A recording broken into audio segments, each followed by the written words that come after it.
الحمد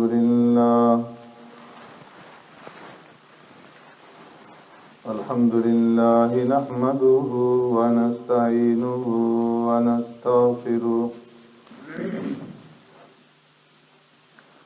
ونؤمن به ونتوكل عليه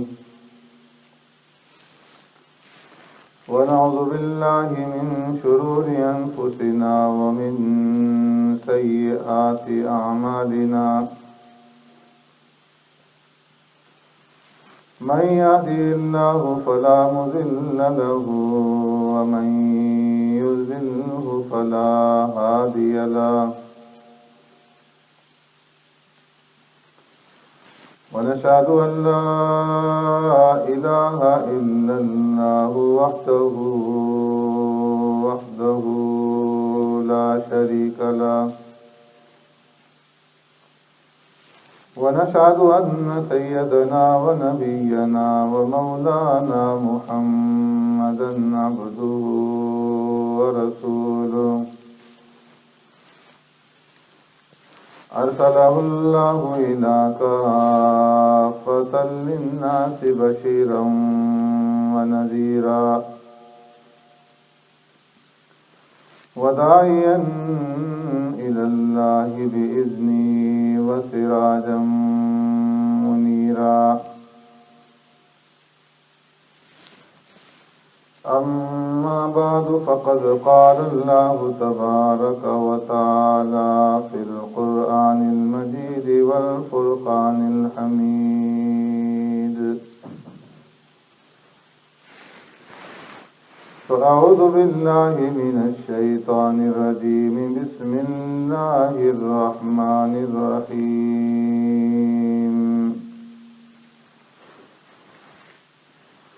يا بني أقم الصلاة وأمر بالمعروف وانه عن المنكر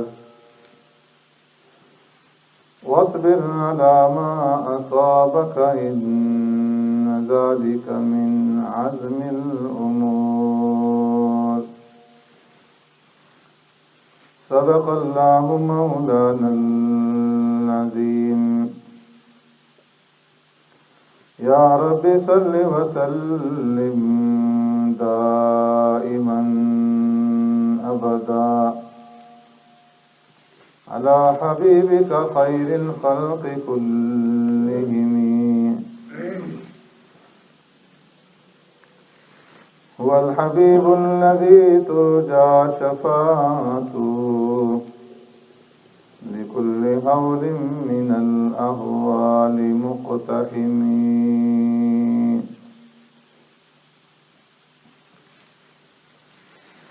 یا بنی اقم الصلاۃ، اے میرے بیٹے نماز قائم کیجئے، وأمر بالمعروف، اور نیکی کا حکم کیجئے، وانہ عن المنکر، اور برائی سے روکیے، واصبر علی ما اصابک، اور صبر کیجئے اس پر جو آپ کو تکلیف پہنچے، ان ذالک من عزم الامور، بے شک یہ ہمت کے کاموں میں سے، آمنت باللہ و بآیاتی،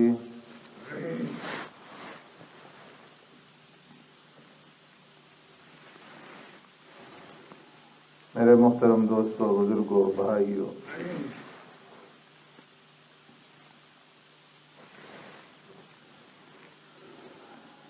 گزشتہ جمعہ میں آپ حضرات کے سامنے عرض کیا تھا کہ اللہ رب العزت نے انسان کو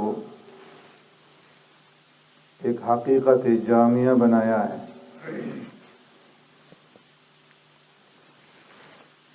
اور اللہ رب العزت نے کائنات کے تمام نمونے بھی انسان کے اندر جمع فرما دیے ہیں، اور خالق کائنات کے نمونے بھی انسان کے اندر جمع ہے۔ اس لیے انسان پر دو طرح کے فرائض عائد ہوتے ہیں. ایک فریضہ انسان کے اوپر عائد ہوتا ہے نمونہ کائنات کی مناسبت سے، اور دوسرا فریضہ عائد ہوتا ہے نمونہ خالق کائنات ہونے کی مناسبت سے.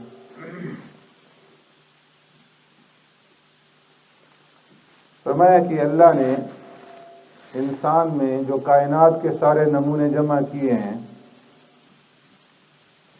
ان نمونوں کی مناسبت سے انسان کے اوپر جو فریضہ عائد ہوتا ہے وہ یہ کہ یہ انسان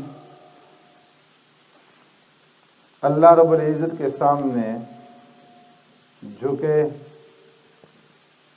اور اللہ رب العزت کے سامنے اپنی عاجزی اور اپنی انکساری اور اپنی ذلت کا اظہار کرے، اس لیے کہ یہ محتاج ہے، فقیر ہے،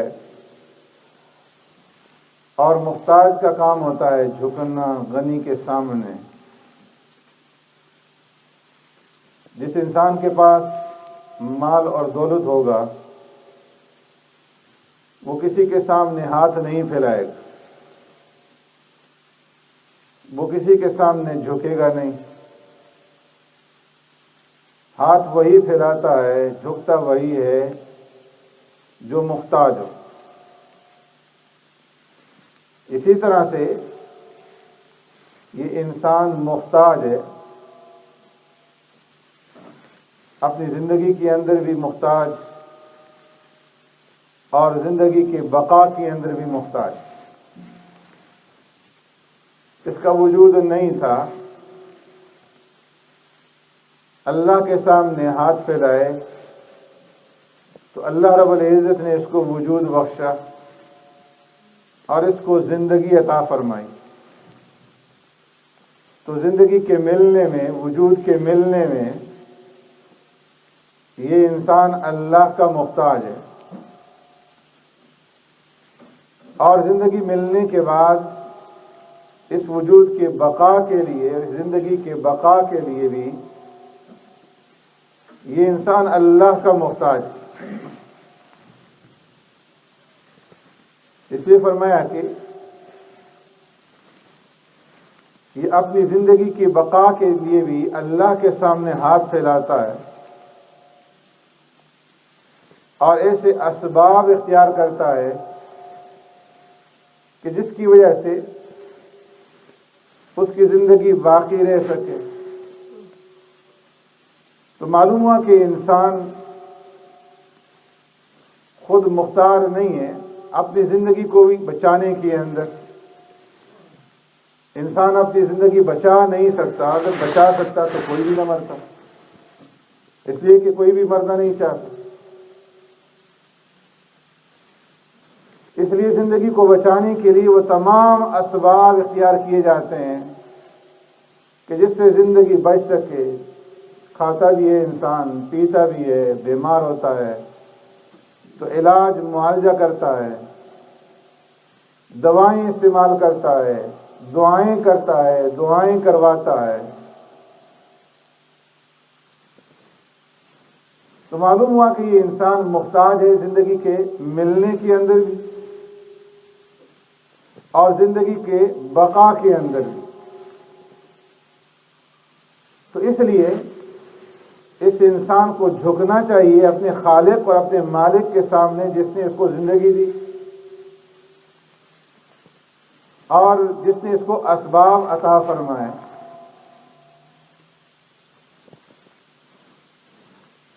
اور وہ جھکنا بھی معمولی جھکنا نہ ہو بلکہ انتہائی درجے کا جھکنا ہو، انتہائی درجے کی عاجزی اور انکساری کا اظہار ہو، انتہائی درجے کی ذلت کا اظہار ہو. جس طرح وہ خالق ہے، وہ مالک ہے، وہ عزت والا ہے، اور اتنی عزت والا ہے کہ اس کی عزت کی کوئی انتہا نہیں. اسی طرح اس کے سامنے جب انسان جھکے تو اتنا جھکے، اتنی ذلت کا اظہار کرے کہ اس سے زیادہ ذلت کے اظہار کا بھی کوئی انتہا نہ ہو. غایت درجے کا تذلل اور غایت درجے کی، انتہائی درجے کی عاجزی اور انکساری.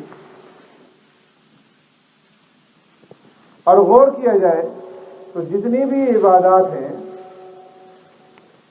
تمام عبادات میں سب سے زیادہ عاجزی اور انکساری اور تذلل اور ذلت کا جو اظہار ہے وہ صرف ایک ہی عبادت کے اندر ہے، جسے نماز کہا جاتا ہے. کہ نماز کے اندر بندہ ہاتھ باندھ کر کے نوکروں کی طرح گردن جھکا کر کے اس کے سامنے کھڑا ہوتا ہے، اور پھر اس پر اکتفا نہیں کرتا، جھک جاتا ہے، رکوع کے اندر چلا جاتا ہے، اپنی گردن کو اور زیادہ جھکا لیتا ہے اور اپنی عاجزی اور انکساری کا اظہار کرتا ہے. اور پھر اس پر بھی بس نہیں ہوتا، انسان کے اعضاء میں سب سے زیادہ محترم اور مقدس جو اعضاء ہیں وہ انسان کی پیشانی ہے، ناک ہے. سجدے میں جا کر کے اپنی پیشانی اور ناک کو زمین کے اوپر رکھتا ہے، رگڑتا ہے اور انتہائی درجے کی ذلت اور عاجزی کا اظہار کرتا ہے. اور اس پر بھی اکتفا نہیں، پھر اس کے بعد اس کے سامنے بھیک مانگنے کے لیے ہاتھ پھیلا دیتا ہے اور دعائیں کرتا ہے، اس سے بھیک مانگتا ہے.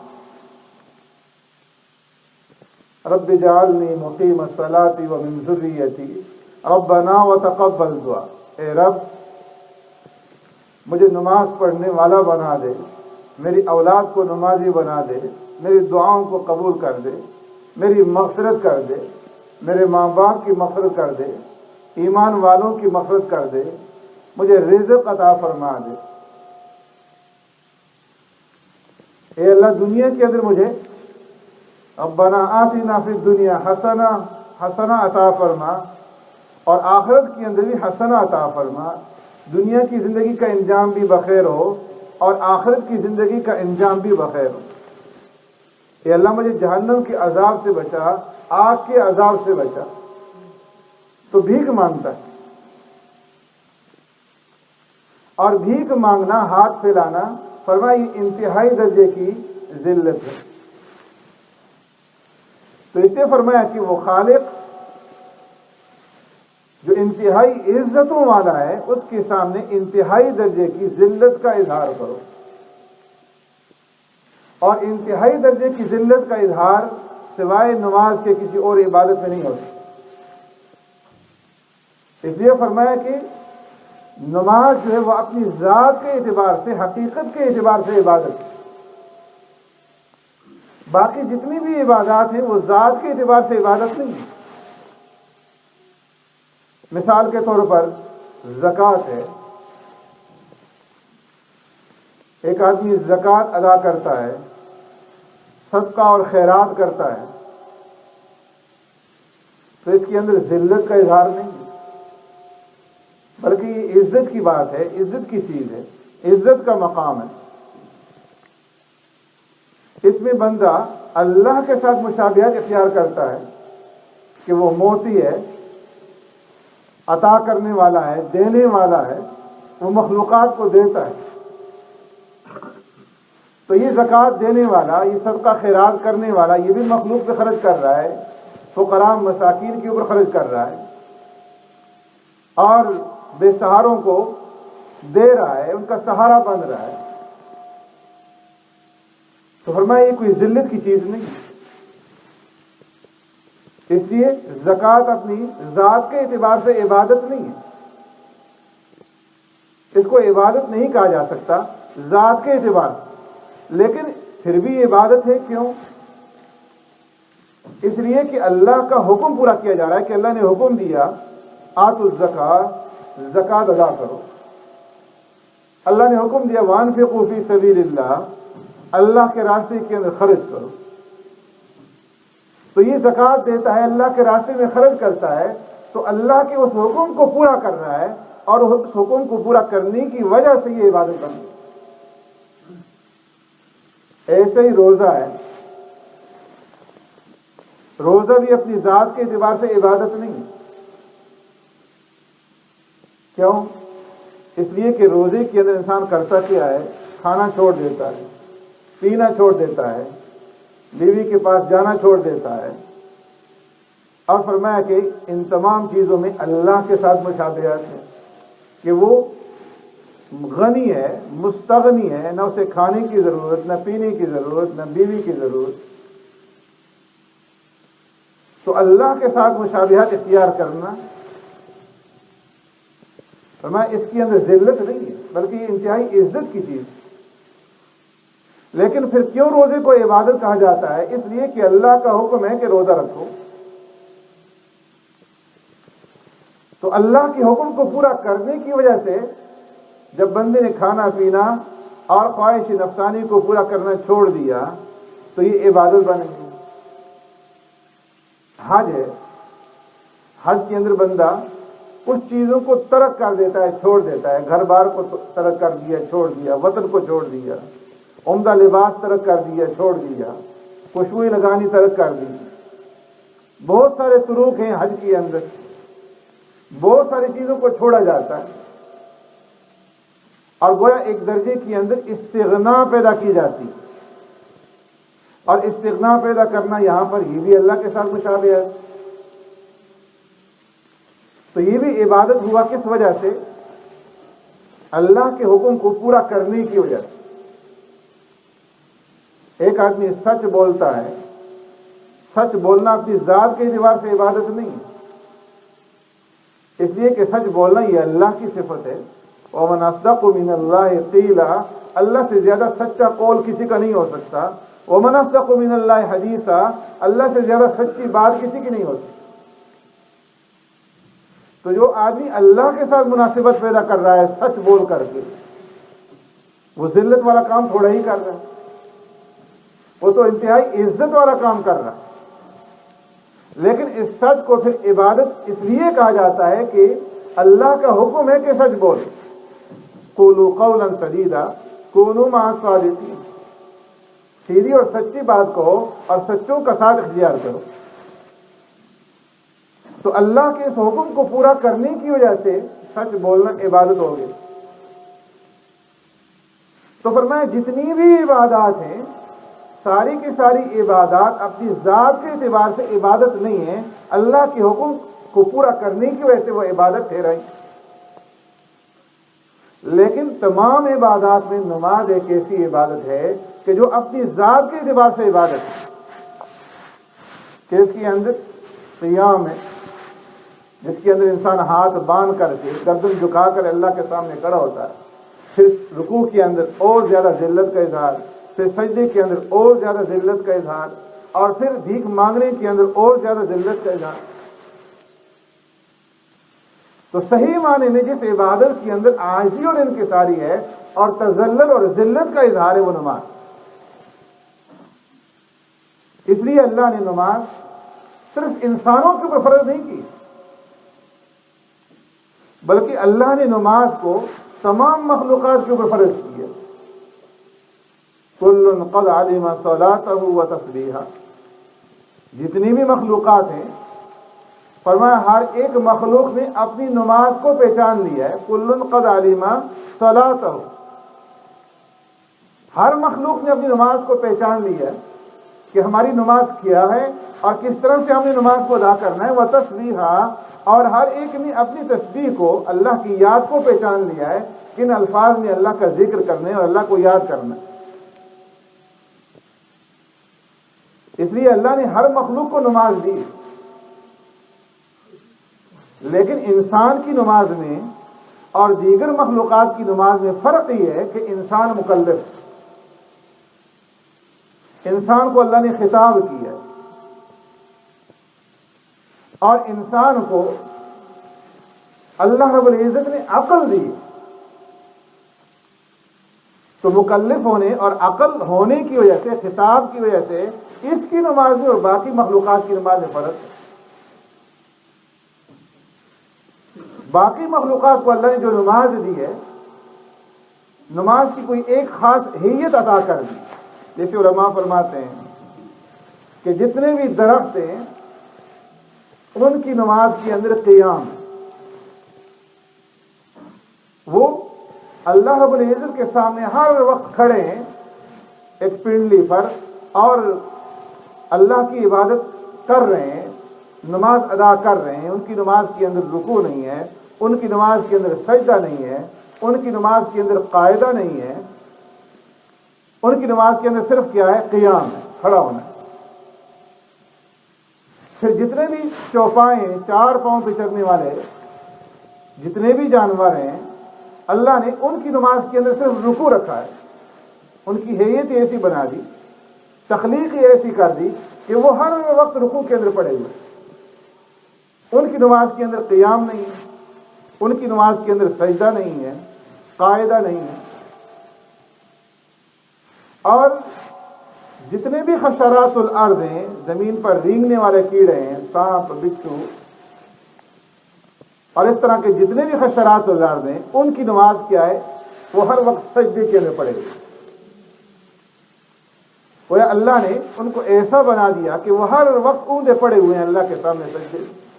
ان کی نماز کے اندر قیام نہیں، رکوع نہیں۔ جتنے پہاڑ ہیں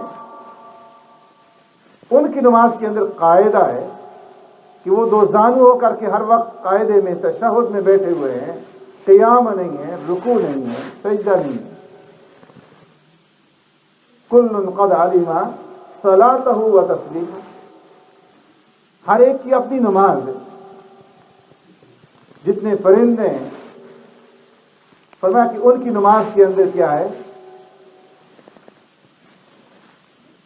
اوپر سے نیچے اور نیچے سے اوپر اٹھنا۔ کبھی وہ زمین سے اوپر کی طرف پرواز کرتے ہیں اور کبھی اوپر سے نیچے کی طرف آتے ہیں۔ جس طرح نماز کے اندر انسان کبھی سجدے میں چلا جاتا ہے، کبھی قیام کی طرف چلا جاتا ہے۔ جب وہ اوپر کو پرواز کرتے ہیں تو گویا وہ قیام کی طرف جا رہے ہیں، جب وہ نیچے کی طرف آ رہے ہیں تو وہ رکوع کر رہے ہیں، اور جب وہ پر پھیلا کر زمین پہ بیٹھ جاتے ہیں تو گویا وہ سجدے کے اندر پڑے ہوئے۔ جتنے بھی فرشتے ہیں فرمایا کہ ان کی عبادت بھی دو طرح کی۔ بعض فرشتے تو ایسے ہیں کہ اللہ نے جب سے ان کو پیدا کیا وہ قیام میں، بعض رکوع میں، بعض سجدے میں، بعض قاعدے کے اندر ہیں۔ اور بعض فرشتے جو ہیں وہ قطار باندھے ہوئے ہیں، صف باندھے ہوئے ہیں، اور ہر وقت صف بندی کے اندر۔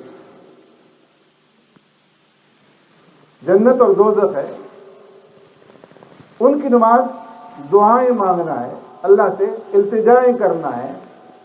جنت اپنی التجا کر رہی ہے، جہنم اپنی التجا کر رہی ہے۔ جنت اللہ سے سوال کر رہی ہے، اللہ مجھے آخرت کے اندر بھر دینا، خالی نہ رکھنا۔ جہنم اپنی جگہ پہ سوال کر رہا ہے، اللہ مجھے آخرت میں بھر دینا، خالی نہ رکھنا۔ اور اللہ کا دونوں سے وعدہ ہے کہ میں دونوں کو بھر دوں گا، جنت کو بھی اور جہنم۔ یوم نقول لجہنم هل امتلأت وتقول هل من مزید، جب آخرت میں اللہ جہنم کے اندر جہنمیوں کو داخل کر دیں گے، سوال کریں گے جہنم سے کہ تم بھر چکی ہو، تو جہنم کہے گی حل من مزید، حل من مزید، اے اللہ اور چاہیے، اور چاہیے۔ نافرمان اگر باقی ہے تو اور بھیج دیجئے، ابھی میں بھری نہیں ہوں۔ یہاں تک کہ پہاڑ جہنم کے اندر جھونک دیے جائیں گے اور پتھر جہنم کے اندر جھونک دیے جائیں گے، دریات جہنم کے اندر جھونک دیے جائیں گے، لیکن وہ بھرے گی نہیں۔ تو فرمایا کہ آخر میں اللہ رب العزت اپنا پاؤں مبارک اس کے اوپر رکھیں گے جیسے اللہ کی شان کے مناسب ہوگا، تو اس وقت وہ کہے گی قط قط، اے اللہ بس بس بے کرمی کا، تیرے کرم کی اور تیرے رحم کی قسم، اب میں بھر چکی۔ اس وقت وہ سمٹے گی، جنت کے اندر اہل جنت کو داخل کیا جائے گا، پھر بھی جنت خالی رہے گی، جنت کے محلات خالی رہیں گے، شہر اور بستیاں خالی رہیں گی۔ اللہ سے سوال کرے گی، اللہ بھری نہیں، اللہ نئی مخلوق پیدا کریں گے اور ایک نئی مخلوق پیدا کر کے اس سے جنت کو بھر دیں۔ تو جنت اور جہنم کی نماز کے اندر دعا ہے، سوال ہے، بھیک مانگنا۔ تو اللہ نے انسان کو جس طرح حقیقت جامعہ بنایا کہ ساری کائنات کے نمونے اللہ نے اس انسان کے اندر جمع کر دیے، اسی طرح اللہ نے انسان کو جو عبادت دی، جو نماز دی، وہ بھی ایسی کہ سارے نمونے عبادت کے، جتنے مخلوقات کی عبادتیں، وہ ساری عبادتیں اللہ نے اس انسان کی عبادت کے اندر جمع کر دی نماز کے اندر، کہ فرشتوں جیسی صف بندی بھی ہے، درختوں جیسا قیام بھی ہے، اور چوپاؤں جیسا رکوع بھی ہے، اور خشرات الارض جیسا سجدہ بھی ہے، اور جنت اور جہنم جیسا سوال بھی ہے، اور پہاڑوں جیسا قاعدہ بھی ہے۔ سبحانک اللہم و بحمدک، نشہد ان لا الہ الا انت، نستغفرک و نتوب الیک۔ سنت